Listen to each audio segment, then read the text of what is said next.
Headlines प्रायोजक रामबंधू पापड आटा आणि पापड मसाला।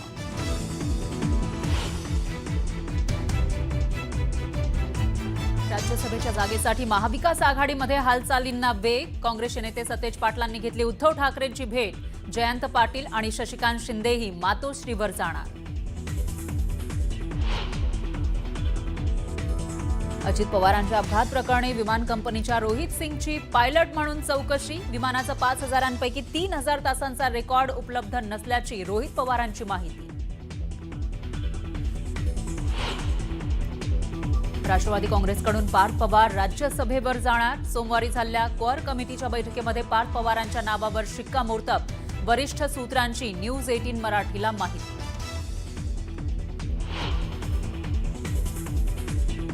काँग्रेसचे आमदार साजिद खान पठाण यांच्यासह ठाण्यातील व्यापाऱ्यालाही 10 कोटींच्या खंडणीसाठी धमकी। तर बिश्नोईच्या नावानं बोरिवलीमधील ज्वेलर्सला खंडणीची धमकी।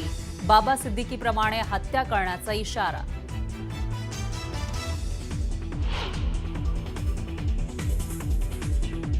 मर्द आहे ना, मर्दासारखे लढा।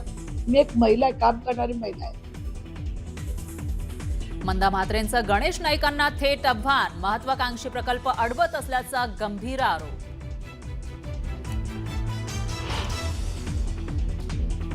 कोकणातील मराठी शाळा संवर्धन रिक्त पदांसंदर्भात नितेश राणे, दादा भुसे आणि सामंतांमध्ये बैठक। कोकणातील पटसंख्या कमी होत असलेल्या शाळांबाबत चर्चा।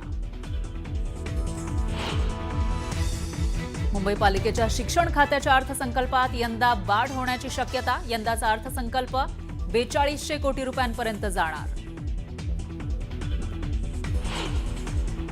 लहान मुलांच्या खेळण्यावरून वसईमध्ये वाद विकोपाला। चाकू हल्ल्यानं परिसर हादरला। वालीव पोलिसात गुन्हा दाखल।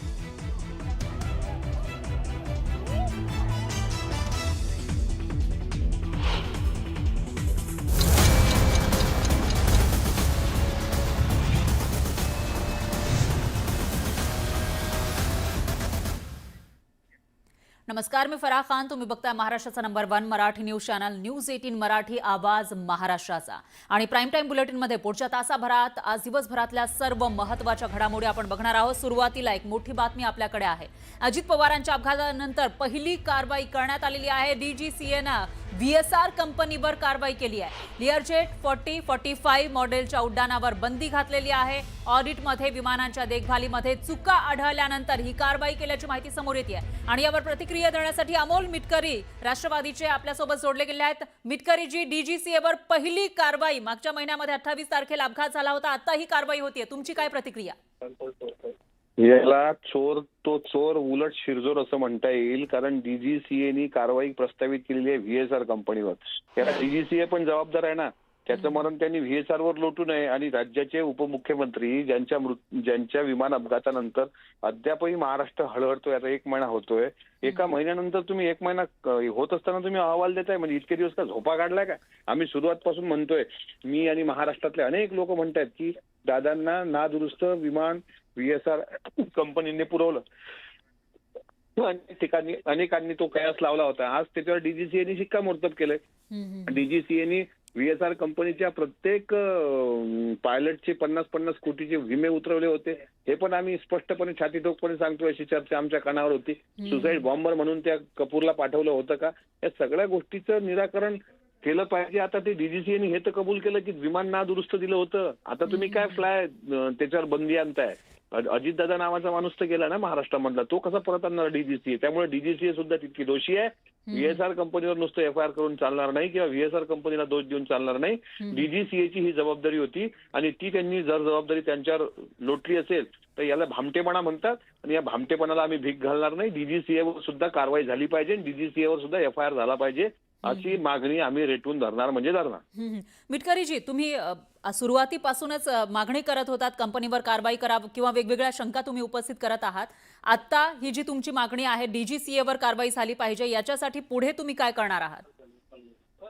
अधिवेशनामध्ये मुद्दे उपस्थित करणार, त्याच्यानंतर तुम्ही बघा मुख्यमंत्र्यांना भेटणार डीजीसीएच्या अनुषंगाने, ज्यांना ज्यांना भेटता येईल त्या ठिकाणी। आणि माझी तुमच्या चॅनलच्या माध्यमातून फराजी सर्वांना विनंती आहे, राष्ट्रवादी काँग्रेस पक्षाचे अजितदादांवर प्रेम करणाऱ्या सर्व सदस्यांनी, सर्व आमदारांनी, सर्वांनी एकत्र येऊन या डीजीसीएला याची अवकात दाखवण्याकरता सर्वांनी एक पत्र मुख्यमंत्र्यांना, डीजीसीए ज्याच्या अंडर डीजीसीए केंद्रीय हवाई वाहतूक मंत्री त्यांना, नायडूंना, मला असं वाटतं की त्यांना पण पत्रव्यवहार केला पाहिजे आणि सर्वांनी मिळून मुख्यमंत्र्यांना या अधिवेशनामध्ये निवेदन अति जलद दिलं पाहिजे.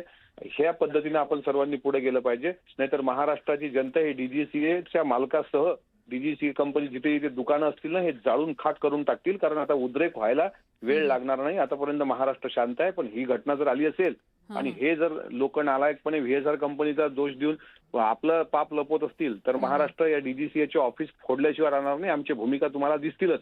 आता काय बोलत नाही, पण ती कृतीतूनच दाखवू. ही एवढी भामटेगिरी कशी काय चालणार आहे, हे आम्ही सहनच करू शकणार नाही. दादांच्या इतक्या अपघाताच्या नंतर इतक्या दिवसांनी त्या डीजीसीएला लाज वाटायला पाहिजे असा अहवाल देताना. स्वतःची चूक कबूल करा ना. तुमच्या परमिशन शिवाय काय व्हीएसआर विमान घेऊन उडाला का? तुमच्या परमिशन शिवाय विमानं उडत नाहीत भारतामधली, महाराष्ट्रामधली. तुम्ही काय सांगताय? त्याच्यामुळे या भावनेचा उद्रेक होईल आणि मला माहित आहे जनता यांना चोपून काढेल. एवढं नक्की. आम्ही आमची लढाई लढणार, मात्र सोडणार नाही, हे मात्र नक्की. मिटकरी, तुम्ही संतप्त अशा भावना व्यक्त करताना दिसतायत, मात्र त्याच वेळेला तुमच्या पक्षाचे जे ज्येष्ठ नेते आहेत त्याच्यामध्ये मग पटेल असतील किंवा इतरही जे नेते आहेत त्यांची यावर काय प्रतिक्रिया आहे या कंपनीवर कारवाई करण्यासंदर्भात? आत्ताच हा अहवाल आलाय. आत्ताच तुम्ही चॅनलवर बातम्या चालवताय. मी अहवाल अद्यापही वाचला नाही, पण तुमच्या सर्वांच्या सांगण्यावरून मला जी प्रतिक्रिया द्यायची होती ती मी दिली. आता त्यांच्याकडे जेव्हा तो अहवाल जाईल निश्चितच ते त्यांच्या जी काही मागणी आहे ती मागणी मांडतील. त्यात काही दुमत नाही. मिटकरीजी, धन्यवाद. तुम्ही न्यूज 18 मराठीशी बोललात त्याबद्दल. यानंतर रुपाली ठोंबरे पाटील या आपल्यासोबत जोडल्या गेल्या आहेत. रुपाली ठोंबरेजी, आपण बघितलं असेल डीजीसीएवर पहिली कारवाई करण्यात आलेली आहे आणि तेही मागच्या महिन्यामध्ये अपघात झाला होता. आता ही कारवाई होतीये, तुम्ही समाधानी आहात का? मुळामध्ये आता एवढ्या लेट मध्ये सांगतायत की त्यांच्या व्हीएसआर कंपनीची म्हणजे विमानांची चूक आहे. त्यांना परवानगी दिली कुणी? सगळ्यात महत्वाचं म्हणजे जे परवानगी देणारे त्यांचे प्रेस नोट काढतायत त्यांच्यावर पहिली कारवाई झाली पाहिजे. तुमचा म्हणजे डीजीसीएच्या हलगर्जीपणामुळे आज राज्याला एक अजितदादांना मुकावं लागलेलं आहे. ही कुठली म्हणजे पद्धत आहे तुमची त्या डीजीसीएची? आणि तुम्हाला त्या व्हीएसआरची म्हणजे व्हीएसआर कंपनीची चूक आहे हे सांगायला महिना लागतो. मग कशाला बोलत तिथे तुम्ही? आणि जर राज्याच्या एका उपमुख्यमंत्र्याच्या बाबतीत या गोष्टी घडत असतील तर सर्वसामान्यांनी कुणाकडे न्याय मागायचा आहे? त्याच्यामुळे डीजीसीएची कडनी ज्या ज्या परमिशन ज्यांना त्या व्हीएसआर ला दिल्या होत्या ती सगळी लोक याच्यामध्ये यायला पाहिजेत. समाधानी म्हणजे हाच रिपोर्ट त्यांनी 8 दिवसाच्या आतमध्ये द्यायला पाहिजे होता. का तुम्ही एवढे दिवस लावले? बरोबर. त्याच्यामुळे आमची परत विनंती आहे, पारदर्शक आणि जे जे याच्यामध्ये निष्काळजीपणा आहे, ज्यांची चूक आहे ते समोर आले पाहिजेत. कुणालाही वाचवता कामा नये. आता तुम्ही अहवाल देताय, सांगताय आणि आता विमान कंपनीच्या त्या व्हीएसआर ला परमिशन कुणी दिली? कोण ऑथॉरिटी आहे? कोण होता अधिकारी? तो झोपा काढत होता का तिथं? तुमचा मुद्दा लक्षात आला. त्याने द्यायचीच नव्हती. तुमचा मुद्दा लक्षात आला आहे. आता पुढे नेमकं काय काय होतं ते बघावं लागेल. धन्यवाद, तुम्ही न्यूज 18 मराठीशी बोललात त्याबद्दल. यानंतर राष्ट्रवादी शरदचंद्र पवार पक्षाचे प्रदेशाध्यक्ष शशिकांत शिंदे हे आपल्यासोबत जोडले गेले आहेत. शिंदेजी, रोहित पवार हे वारंवार शंका उपस्थित करत होते व्हीएसआर कंपनीच्या भूमिकेबाबत आणि विमानांबाबत सुद्धा, पायलट बाबत सुद्धा, आणि आता ही पहिली कारवाई होतीये. काय प्रतिक्रिया तुमची? नाही, माझं हे म्हणणं आहे की आता आपण कारवाई करता मागे सुद्धा आपण जर बघितलं असेल मध्यंतरीच्या काळामध्ये ज्या वेळेस कायदे कडक करण्याची भूमिका घेतली गेली त्यावेळेला इथल्या जनतेला काय हाल इंडिगोचा विषय झाला त्यावेळेला तो विषय झाला होता. त्याप्रमाणे आता हा जो कंपनीचा रोहित पवारने उल्लेख केलेला आहे ते आता खरं निघायला लागलेलं आहे. पण माणूस गेला ना. असं आहे की तुम्ही आता कारवाई करता पण ह्याच्या परवानग्या दिल्या यांच्या करताना तुम्ही जे नियम इंडिगो वगैरे ह्या सगळ्या कंपन्याला लावतात, जसे कडक नियम केले त्याच वेळेला या प्रायव्हेट लोकांना सुद्धा कडक नियम करून त्यांच्या असलेल्या विमानांच्या चेकिंग चौकशा व्यवस्थितपणे एनओसी, आपण साध्या ट्रकला एनओसी देताना सगळं हे करताना त्याचं आरटीओ चेक करतं. आणि या कंपनीला जर तुम्ही तशा पद्धतीने परवानगी दिली असते, आता रोहित पवारने केलेल्या आरोपात तथ्य आहे. दुर्दैव एवढंच आहे की आता तुम्ही कारवाई करता, पण त्यामुळे आमचा महाराष्ट्राचा एक नेता गेला ना, हे फार मोठी चुकीची गोष्ट आहे. मला वाटतं याच्यावर जबाबदारी निश्चित झाली पाहिजे आणि हा खून आहे असं मग म्हणायला एक पुष्टी जोडलेली आहे की जर कंपनीचा दोष असेल, वैमानिकाचा दोष असेल, कोणाचा दोष असेल किंवा विमानामध्ये दोष असेल किंवा काही, मग या सर्व गोष्टीच्या पाठीमागे जी शंका रोहित पवारने या ठिकाणी केलेली आहे त्यात काही ना काहीतरी तथ्य निघते. अशा प्रकारचं शक्यता नाकारता येत नाही. आज बघितलं, आज सुद्धा एक विमान माझ्या माहितीप्रमाणे पडलेलं आहे. म्हणजे खाजगी विमानाचे अपघात मागच्या काही महिन्यामध्ये इतके झालेले आहेत. त्यामध्ये आज आमचे अजितदादा पवार यासारखं नेतृत्व महाराष्ट्रामधलं केलं, त्याला जबाबदार कोण? फार गांभीर्याची गोष्ट आहे. त्या सर्वांवर कोणाचा गुन्हा दाखलच झाला पाहिजे आणि तशी कारवाई केली पाहिजे. तुमचा मुद्दा लक्षात आला आहे शशिकांत शिंदे, धन्यवाद. तुम्ही न्यूज 18 मराठीशी बोललात त्याबद्दल.